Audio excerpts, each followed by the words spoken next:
j'allais dire, les caractéristiques, les composantes de nos mutants.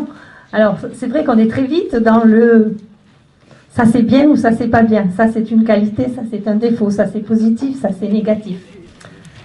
C'est notre formation aussi. Hein. On a été élevés comme ça, à choisir, ça c'est bien, ça c'est mal.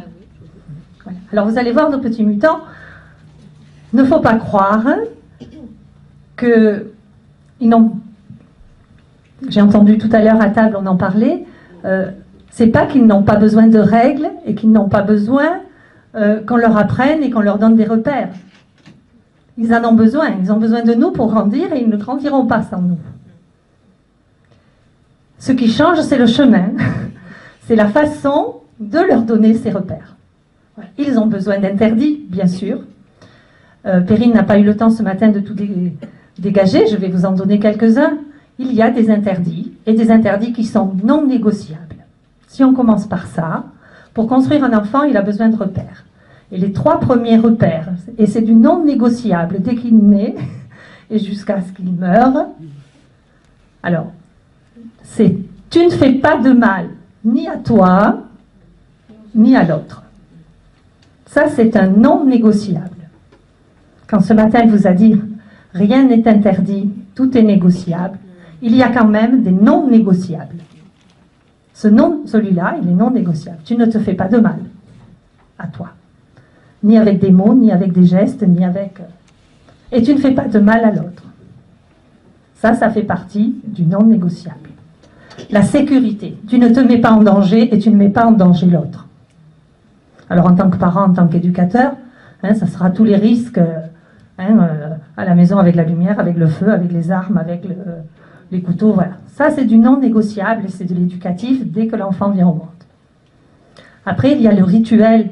Alors, pour nous, éducateurs, c'est un peu moins important, mais pour les parents et pour tous ceux qui s'occupent d'enfants, c'est les heures de coucher et le respect du rythme biologique. L'heure du coucher, bien sûr, en fonction de l'âge, on ne va pas coucher un enfant de 3 ans, ou même à la même heure, que le jeune de 15 ans. Vous êtes bien d'accord. Mais c'est aux parents qu'il revient de mettre le rituel sur l'heure du coucher, le temps de repos nécessaire pour la construction de l'enfant. Ben, une fois que vous avez enlevé ces 3 non négociables, alors vous pouvez tout négocier. La sécurité, tu ne fais pas de mal à l'autre ni à toi, et le rituel des heures de repos pour le corps. Il y a le danger, le mal. Tu ne fais pas de mal aux autres, tu ne bats pas les autres, tu ne te bats pas, voilà, hein, ni avec des mots, ni avec de la violence. Et puis il y a tout ce qui est la mise en sécurité. À la maison, tu ne joues pas avec le feu, tu ne joues pas avec des armes, voilà. Hein. Ça c'est le 2e point, la sécurité. Et le 3e point, le respect du corps, le besoin physiologique de l'enfant qu'il a besoin pour se construire, hein, parce qu'on sait très bien que l'enfant il n'est pas construit, hein, il a besoin d'heures de repos importantes pour que son cerveau travaille cognitivement et tout. Donc ça c'est non négociable. Avec le rituel qui va avec pour les heures de coucher. Hein. On ne va pas y revenir, mais vous le connaissez, vous l'avez beaucoup dit ce matin. À l'heure du conte le soir, les enfants, tu n'éteins pas la lumière, tu l'éteins, tu reviens. Bon, voilà, tout ce rituel qui est à construire. Voilà, mais vous le faites. Ok? Une fois que vous avez basé votre éducation avec ça, et pour nous, en tant qu'éducateurs catéchistes, c'est pareil. Quand on va avec les enfants construire des règles de vie, il y aura ces 3 non négociables. Après, le reste, on va le négocier. C'est la différence entre l'interdit qui arrive d'en haut, dont elle nous a parlé ce matin. Hein, on est d'une société, nous, très hiérarchisée, et d'ailleurs on est basé sur une hiérarchie religieuse. Le pape, les évêques, les prêtres, et plus vous descendez, et on arrive au peuple en bas. Et la société est issue de là, hein, ça remonte, hein, ceux qui ont acheté le livre, vous le lirez, ça remonte de là, tout a été basé là, le roi, hein, il y avait le roi, les sujets, et voilà. Hein. Et donc la société a créé ses interdits et a créé son éducatif sur ce modèle-là. Mais aujourd'hui, on vous l'a dit, ils ne sont plus comme ça, ils sont dans l'autre sens de la croix. Hein? Ils sont dans l'horizontalité. Mais ça ne veut pas dire qu'il n'y a pas d'autorité. Ça ne veut pas dire qu'il n'y a pas d'interdit tel que, bien sûr, il n'y est plus tel que nous l'avons connu. Hein, il va être négocié pour la plupart, mais il existe. Et on verra tout à l'heure dans les postures. Donc notre mutant, une fois qu'on sait ça, dans l'acte éducatif, au niveau de l'autorité, il y a tout ce que vous avez dit sur la relation aux autres qui va en découler. Cette relation aux autres, vous la définissez, elle vous l'a dit ce matin, ils sont plus en relation avec un être virtuel qu'avec un être de chair. Pour eux, leurs amitiés passent plus par le virtuel. Alors, n'entendez pas virtuel dans le négatif, c'est-à-dire via leur mode de relation et leur mode de réseaux sociaux, plus que par l'amitié que nous avions corps à corps, si vous voulez. Hein. Voilà. Voilà. Et ils ont ce que nous, on avait comme objet transitionnel, qui était un petit doudou, un petit nounours. Et bien, vous l'avez vu aujourd'hui, leurs objets, entendez leur tablette, entendez leur smartphone, entendez... C'est le prolongement de leurs mains. Et il n'y a rien de plus violent pour ces enfants-là que de leur enlever brutalement cet objet-là. Vous nous l'avez très bien dit. Hein? Ils sont, voilà, c'est pour eux le prolongement de leur être, de leur main, et voilà. Donc c'est sûr que pour nous, ça nous demande d'apprendre à vivre, vous l'avez dit, on n'a pas toujours envie, voilà, hein, on les voit jouer avec ça, ça nous irrite, hein, et c'est difficile pour nous d'accepter ça. C'est aussi difficile d'accepter qu'ils fassent autre chose pendant qu'ils vous parlez ou qu'ils vous avez l'impression qu'ils ne vous écoutent pas, ou qu'ils vous écoutent moins, ou qu'ils sont moins concentrés. Et pourtant, certains l'ont signalé. Si vous les prenez, qu'est-ce que je viens de dire, ils sont capables de vous le dire. Hein? Alors certes, ils n'ont pas notre attention, ils n'ont pas notre concentration, elle est différente, mais ils en ont. Et ils l'ont, voilà. Elle est perturbante pour nous, hein, parce que nos schémas sont un peu bousculés. Voilà. Donc le manque de hiérarchisation qu'un groupe a noté, c'est pas un manque de hiérarchisation, c'est qu'ils sont dans une autre forme de hiérarchisation. Hein. Ils sont dans une relation égalitaire. Hein. On parle à l'autre comme on se parle à soi. Ça n'enlève pas le respect, mais ils auront le respect qu'on leur montre. Ils sont dans le respect que nous leur montrons, dans la façon dont on leur parle, ils nous parleront de la même façon. S'ils nous voient agir avec violence, ils nous renvoient de la violence. Quand je dis violence, c'est fermeté. C'est difficile pour nous, parce que notre autorité, elle se déplace. Elle va être dans le faire réfléchir sur l'agir. On le verra tout à l'heure dans la boîte à outils. Qu'est-ce qu'on peut faire face à ces enfants quand ils n'écoutent pas ce qu'on voudrait qu'on leur dise? Est-ce qu'il y a quelques points dans la présentation qui ont été faites des groupes qui vous a interpellé ou que vous voudriez, dont on en parle un petit peu plus? Alors, ils ne sont plus façonnés, vous l'avez compris, pour intégrer une autorité de mode paternel. C'est les papas qui en prennent un coup. Ils vont maintenant vers une autorité de mode maternel. C'est-à-dire une autorité qui soit plus enveloppante, plus contenante et plus sécurisante. Alors que sans jugement de valeur, parce qu'on a tous été élevés comme ça et on est devenus quand même des gens bien, donc sans jugement de valeur, l'autorité paternelle était plus une autorité de soumission. Vous ne pouvez pas nier que c'était, c'est comme ça, c'est comme ça. Mais, hein? Et si on demandait à nos grands-mères, elles nous diraient, mon papa me dit ça, et je faisais, même si ça ne me plaisait pas. Voilà. Donc ça, c'est à bousculer dans nos têtes. Passons à une autorité maternelle. Et la plupart d'entre nous l'ont été, vous l'avez été, ceux qui l'ont été savent. Les autres, on fait avec référence à nos mamans. Qu'est-ce que c'est qu'une autorité maternelle? Dites-vous, contenante, rassurante, pour vous. Donc du coup, ils ne peuvent plus intégrer un mode de transmission sous la forme de le maître sait, la catéchiste sait, et puis vous vous écoutez et vous apprenez ce que je vous dis. Ça, c'est terminé. Et les enseignants qui s'essayent à faire que de la transmission, les catéchistes qui vont qu'en de la transmission, ben, très vite, ils se sentent dépassés, ils sentent bien que ça passe plus. Ils ne sont plus façonnés pour faire ça. On peut faire ce qu'on veut, on peut le regretter, mais c'est comme ça. L'homme a évolué depuis l'homme de Néandertal. Et bien, le cerveau aujourd'hui de nos jeunes n'est pas fait pour comprendre, enfin pas pour comprendre, ils comprennent, c'est pas ce que je veux dire, mais voilà, ils ne peuvent pas, voilà, ils ne peuvent plus intégrer ce mode d'apprentissage. Ils n'apprennent le respect que par le respect qu'on leur témoigne. Ça, c'est un des points forts. Et ils n'apprennent de nous que ce qu'ils nous voient faire. Par ce qu'ils nous entendent dire, ce qu'ils nous voient faire. Dans un monde où on croit que l'exemple ne sert pas, eh ben, il n'a jamais autant servi, même s'ils n'y mettent pas des mots dessus. Donc le fait ce que je te dis, ça ne sert à rien. C'est le fait ce que je fais. Grande responsabilité pour nous éducateurs.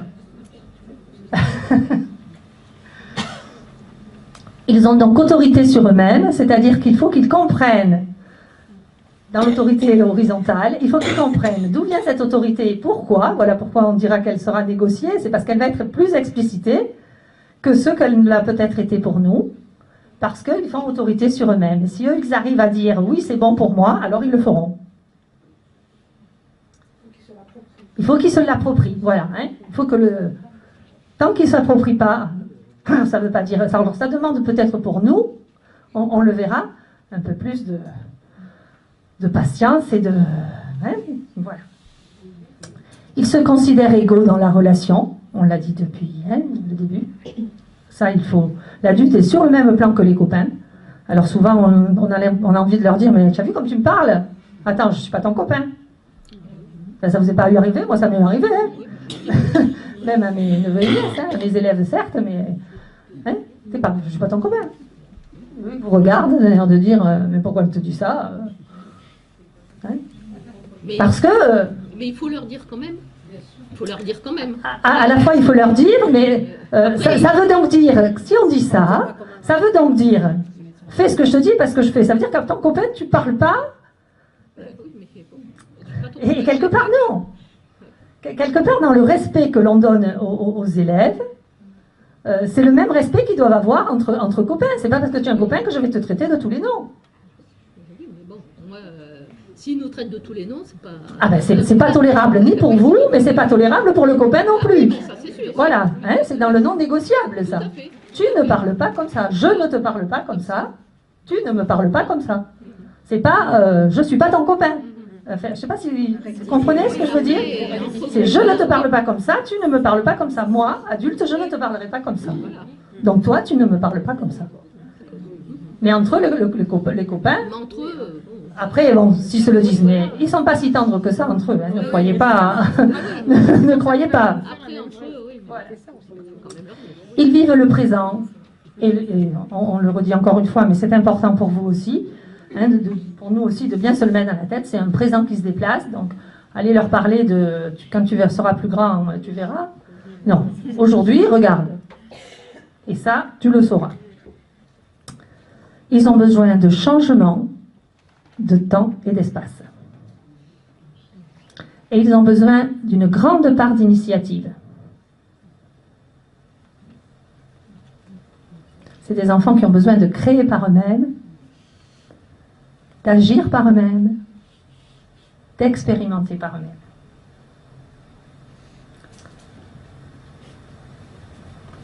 Ils se montrent responsables d'eux-mêmes et de leurs choix. Et on perd un peu la leçon de morale vers une éthique. C'est-à-dire que la leçon de morale, c'était un discours de vérité qui était à prétention universelle. La morale, elle était bonne pour tout le monde. D'ailleurs, dans les contes, il y a un peu de ça qui passe. Alors qu'on va plus vers l'éthique, c'est plus pour la relation de l'individu à l'individu. On fait il est dans... Ce matin, elle a parlé d'estime de soi dans la construction de l'enfant. Et cette estime de soi, elle part à l'extime de soi. C'est-à-dire, c'est plus moi qui m'estime, si vous voulez. C'est pas moi qui me trouve bien. Je veux savoir ce que les autres trouvent de bien chez moi. Et donc, c'est l'individu qui va primer et pour l'extérieur. C'est pour ça qu'il y a tant ils ont tant de besoin d'aller se montrer et de montrer leur image à l'extérieur. Voilà. Dans l'apprentissage, ils ne lisent que le strict minimum. Et ils lisent de moins en moins. De moins en moins, longtemps. De choses longues. Vous voyez ce que je veux dire. Ouais. Ils vont directement à l'essentiel. Ils ont une lecture qui est transversale, voilà, en diagonale. Voilà, merci, je cherchais le terme. Qui vont très vite. Et l'écrit s'appauvrit de plus en plus. C'est le style SMS. Notre groupe nous a très bien parlé avec les émoticônes, avec les smileys, tout ça. Voilà, parler comme ça, employer de tout ça, eux, ils comprennent, ils n'ont pas besoin de longs discours. Ils sont dans le débat d'émotions plus que dans le débat d'idées. C'est plus... Qu'est-ce que t'a dit ce texte? Qu'est-ce qui t'a plu dans ce texte, dans ce récit? Qu'est-ce qui t'a dérangé?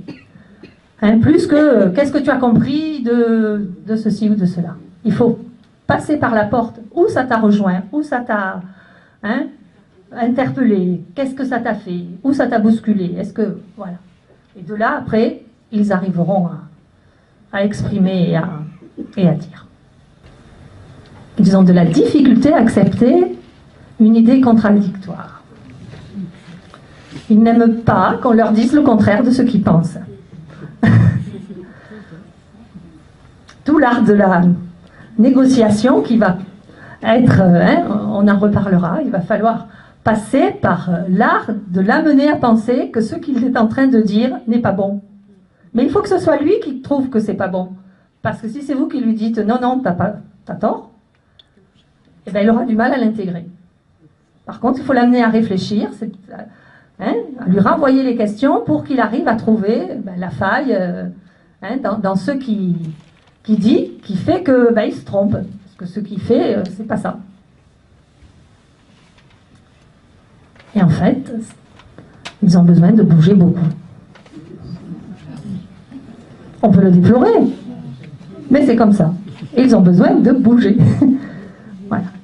Et ils sont très habiles avec tout ce qui est objet. Alors vous l'avez dit, vous l'avez mis sur un skate, non, votre bonhomme, voilà, les skates, les ceci, les cela. Vous le voyez debout, là, en ce moment, vous n'avez pas vu sur leur truc électrique, debout, là.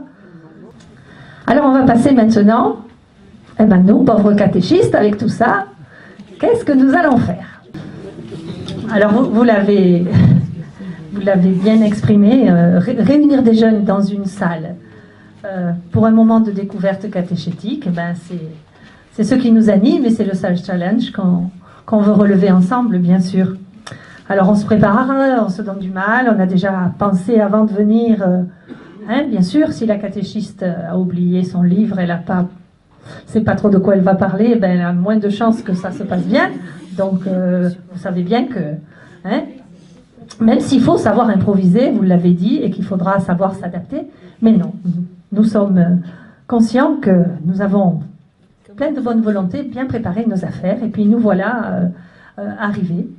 Et quand on arrive, le premier travail, vous l'avez souligné, c'est de faire que ces enfants qui arrivent, alors peut-être d'écoles différentes ou pas, peut-être de milieux différents ou pas, peu importe, peut-être qu'ils se connaissent très bien, peut-être qu'ils se connaissent moins bien, mais enfin, à chaque fois, il faut faire groupe.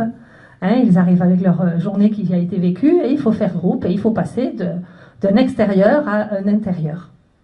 Et pour passer de cet intérieur à cet extérieur, comme tout, de l'extérieur à l'intérieur, pardon, il faut un rituel.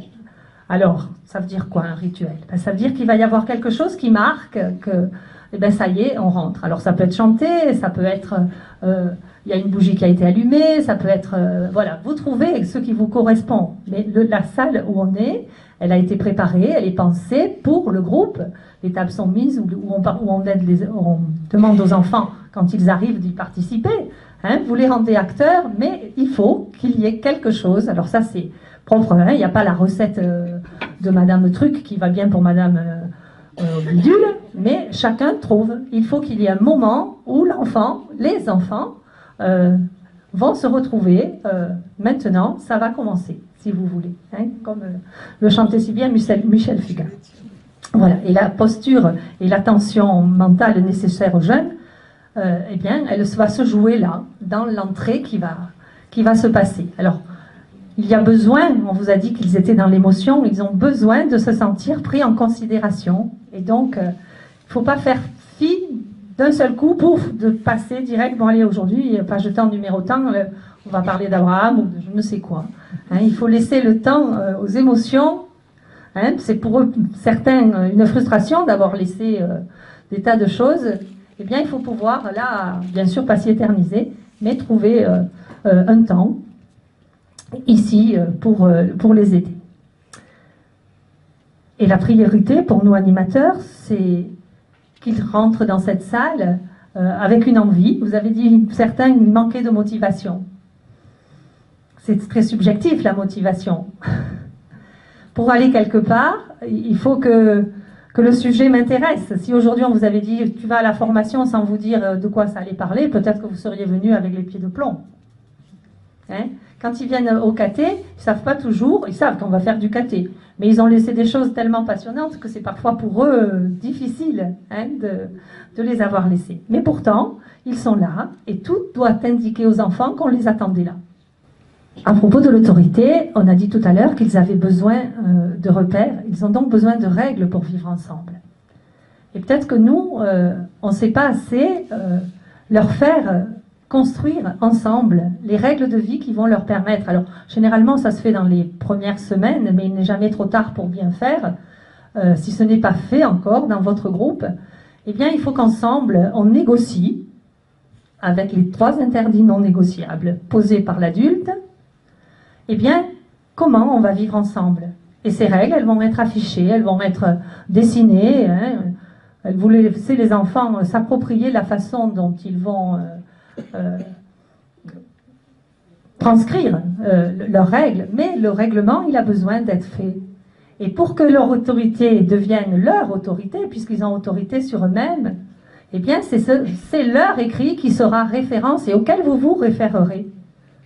Et que vous les renverrez. Tu as fait ceci, ou tu as fait cela. Est-ce que tu penses que ce que tu as fait, c'est ce que nous avions décidé ensemble? Donc, élaborez les règles de vie avec eux, affichez-les et faites-les vivre. Voilà. Hein. Donc, c'est le référent pour vous.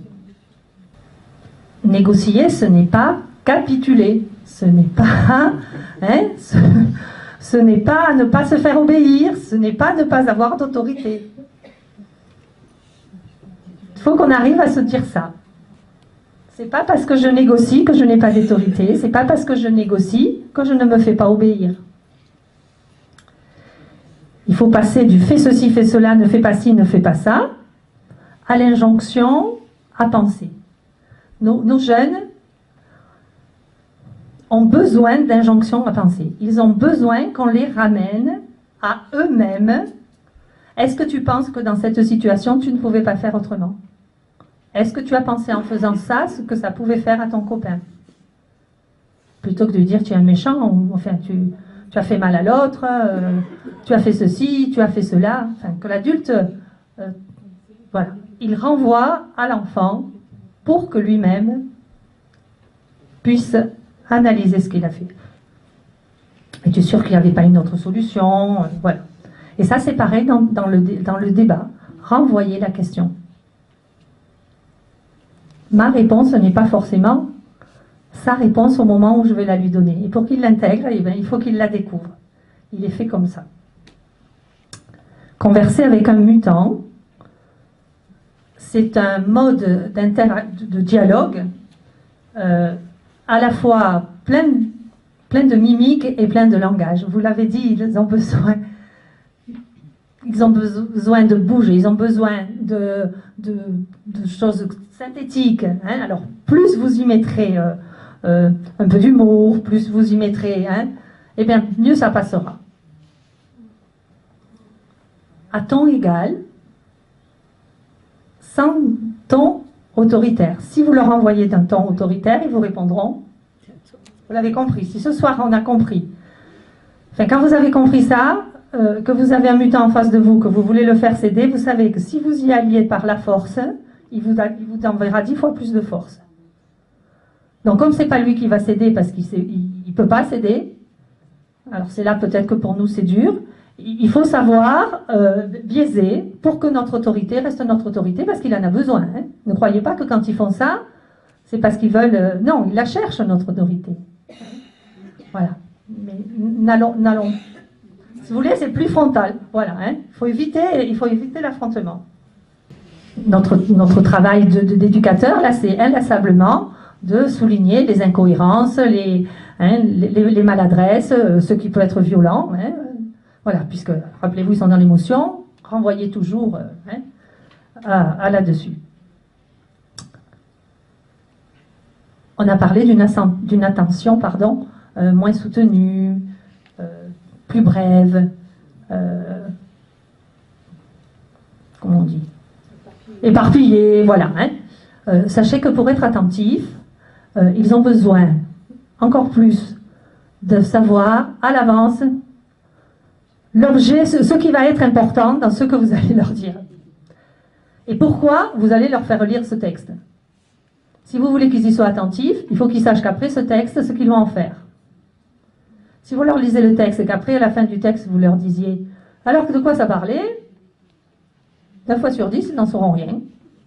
Parce qu'ils vous ont écouté sans savoir ce qu'ils allaient en faire. Donc annoncez à l'avance, si dans ce récit, ils auront vous le racontez, demandez-leur de l'imaginer à mesure que vous le racontez, amenez-les à se faire des images mentales. Hein, l'attention, elle ne se décrète pas. Si vous êtes attentif là, à ce que je dis, c'est parce que soit vous y avez un intérêt, vous vous dites ça peut me servir, et puis parce que ça rejoint ce que j'ai en ce moment, etc. Hein, mais vous sentez bien que l'attention, depuis que je parle, à certains moments, elle a dû s'échapper. Moi, j'essaie de pas trop m'échapper parce que sinon je ne veux plus savoir ce que je vous raconte, mais vous, un mot peut vous faire penser à une situation, ah tiens, ça me fait penser, hop, et après vous revenez parce que vous savez de quoi je vous parle. Et même si vous avez décroché un petit moment, paf, vous allez revenir. Mais l'attention, vous savez, en pédagogie, elle est très très courte, même pour nous. Vous savez, un adulte, combien il peut être vraiment en capacité d'attention? Quand je dis attention, c'est-à-dire de ne rien perdre de ce qui se dit. Combien? 30%, effectivement. 30%. Donc, vous voyez que depuis que je parle, il n'en restera pas beaucoup ce soir. Hein.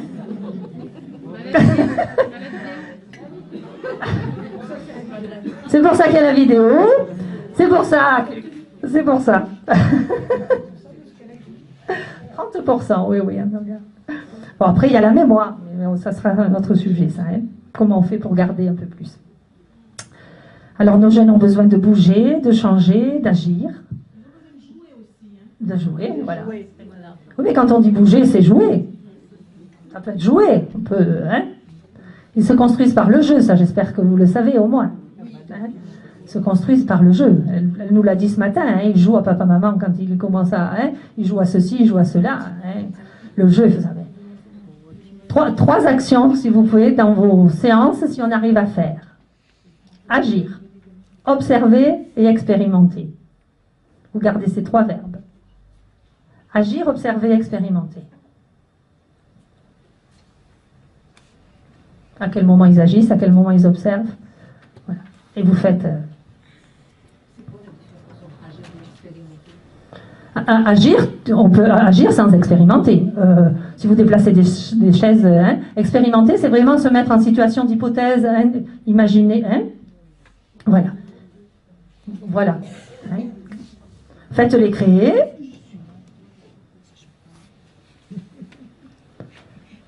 Faites-les se questionner. et introduisez des débats d'émotions, entre guillemets, dans vos séances pour leur permettre de se réguler. Tu mets le tableau pour conclure, celui qu'on vous donnera.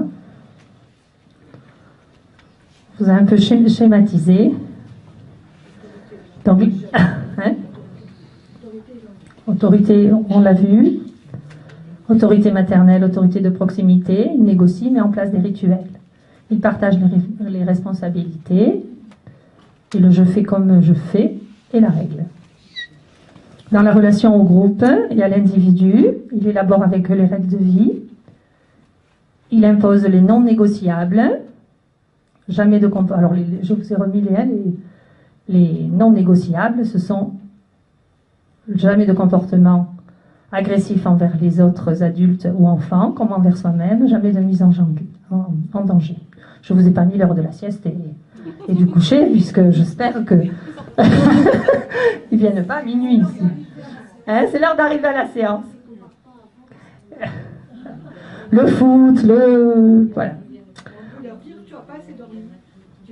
Voilà, tu n'as pas assez dormi. On peut renvoyer. Penses-tu que tu as assez dormi? Il négocie et il converse.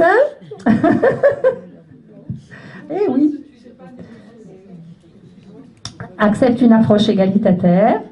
Agit de manière à augmenter le nombre de choix possibles. Ce matin, je ne sais plus, il y avait des groupes où on disait par exemple, il y a des enfants le matin qui ne veulent pas s'habiller avec le pantalon voilà. Et ben, vous savez qu'ils aiment choisir. Mettez-leur 3 pantalons et il leur dit, tu mets un pantalon au choix. Celui-là, celui-là ou celui-là. Vous avez la même mise sur le fait qu'il faut qu'il mette un pantalon, mais il a un choix. Hein? Si vous tenez absolument, ou si c'est nécessaire qu'il y ait un pantalon.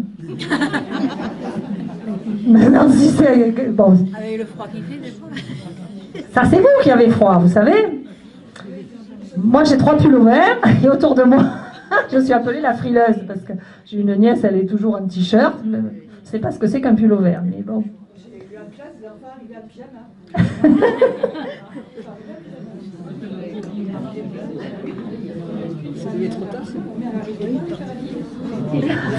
Alors, il est venu en pyjama. Alors, vous affichez dans votre boîte à outils, vous penserez à l'affichage des règles de vie.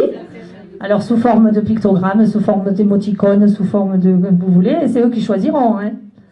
Pensez à l'injonction en pensée, plus qu'à ne fais pas ci, ne fais pas ça. Ils ont besoin de beaucoup de changements dans le temps et dans l'espace. Là, vous l'avez souligné tout à l'heure, varier, que la séance, il y ait beaucoup de choses qui changent souvent. Hein, et éviter le trop toujours de la même chose.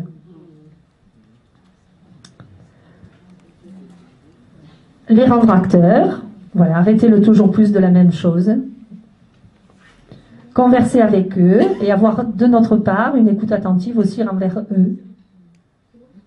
Favoriser leur initiative et prendre en compte leurs émotions, puisque c'est elles qui priment.